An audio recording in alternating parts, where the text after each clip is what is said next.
At dahil napos na nga namin kunin lahat ng mga kailangan namin para sa bahay mga mare, eto nga tinala na nga namin sa counter etong aming mga pinili para nga mabayaran na at mapunch. Eto si Aya mga mare, tuwang-tuwa talaga at napaka-hyper. Alam nyo ba, buong araw yan hindi natulog pero napaka-hyper pa rin. Diyos ko po, Rudy, talaga naman. At habang hinihintay nga namin matapos yung pagpapunch dito mga mare, meron nga rin palang tumawag sa akin at gusto nga daw magpa-picture. Kaya hello po sa inyo and shout out. Maraming salamat po. Nakakatuwa lang din talaga dahil nga kahit dito sa Tubod-Lanao meron talagang nakakakilala sa atin at nanonood ng mga vlog. Anyways, eto nga at nasa 11,000 plus na pala mga mare pero hindi pa dyan natatapos yung aming mga grocery. Marami pa talagang hindi pa napunch. At eto na nga lahat yung ating babayaran mga mare. Nasa 21 plus nga rin pala or nasa 21,000 yung aming bill for today. At dahil wala nga akong cash mga mare, card payment na nga lang din pala yung ginawa ko. Pero hindi ko card ang ginamit ko dyan kay Dada. Kaya tumingin na muna ako sa kanya mga mare bago ko ibigay etong card niya. O diba? Thank you Dada dahil nabayaran ko na naman ang ating grocery ngayon na nasa 21,000.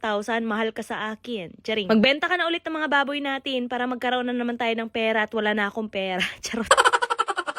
Anyways, dahil medyo matagal-tagal pa nga nila ipack etong aming mga grocery mga mare, na pagdisyonan nga pala muna namin na pumunta na muna dun sa taas. Tapos eto mga naunang naipack nila, iwan na muna namin dun sa may baggage counter. So yun, habang dinadala ko etong ibang mga box mga mare, yung iba naman hinihintay na nga lang din pala ng isa naming kasama. Grabe talaga si Aya mga mare, hindi na uubusan ng energy kahit saan, kahit hindi pa yan nakatulog. Aba talaga namang napakakulit pa rin, tingnan nyo naman. Anyway, sumakit na nga rin kaagad kami dito sa taas mga mare. Nagtitingin-tingin lang kami dito pero hindi kami mag-window shopping. Titingnan lang namin kung meron bang kaibahan yung Gaisano Tubod or Gaisano Pagadian, pero so far wala naman. Kaya eto, niyaya ko na nga sila nung bumaba ulit. Parang inamoy lang namin yung second floor mga mare tapos bumaba lang kami ulit. Pero in fairness mga mare ha, maganda din yung Gaisano nila dito. Tapos may nakapagsabi nga din pala sa akin, dumami na nga din daw pala yung mga tao dito sa may Gaisano simula nung na-open yung Panguil Bridge. Anyways, pagka-uwi nga namin sa bahay mga mare, eto nga tagpabalat nga ako kay Dada ng mangga dahil nagke-crave nga ako. Pero unahan ko na kay mga mare, cravings lang to, hindi po ako buntis. Di ko alam kung sinasawsaw ko pa ba to sa toyo mga mare or ginawa ko na siyang sabaw.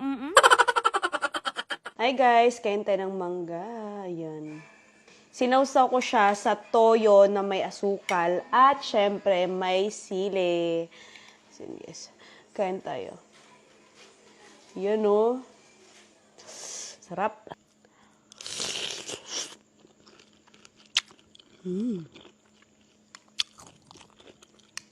Hot.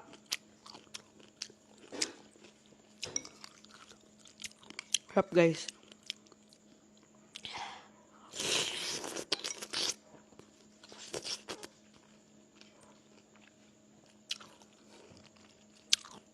OMG, sarap. Yun o. Kita nyo ba yan? Tumutulo-tulo pa.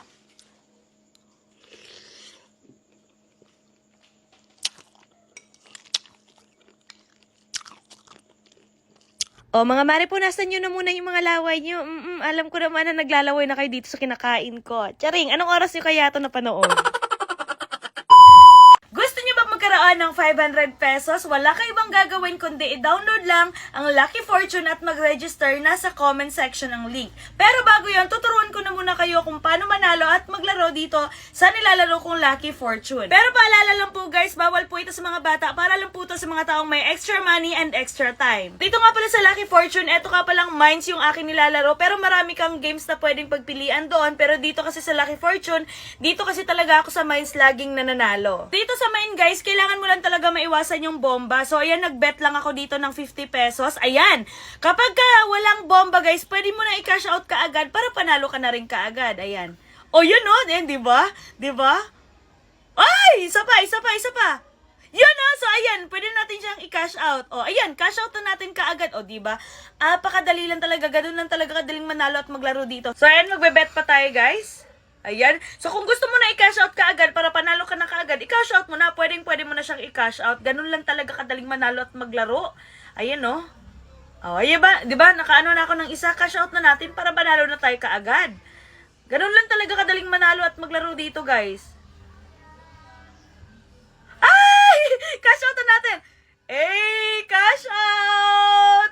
Cash out! One more. Ayan o. Ay! Ay, cash out na natin. O diba, ganun lang talaga kadaling manalo at maglaro dito guys. Kaya sa mga gustong manalo at maglaro, mag-download at mag-register lang kayo. At para sa mga napag-register, mamimigay ako ng 500 pesos GCash. Kailangan nyo lang mag-send or mag-comment ng proof ninyo or screenshot na kayo ay nakapag-download at nakapag-register ng Lucky Fortune.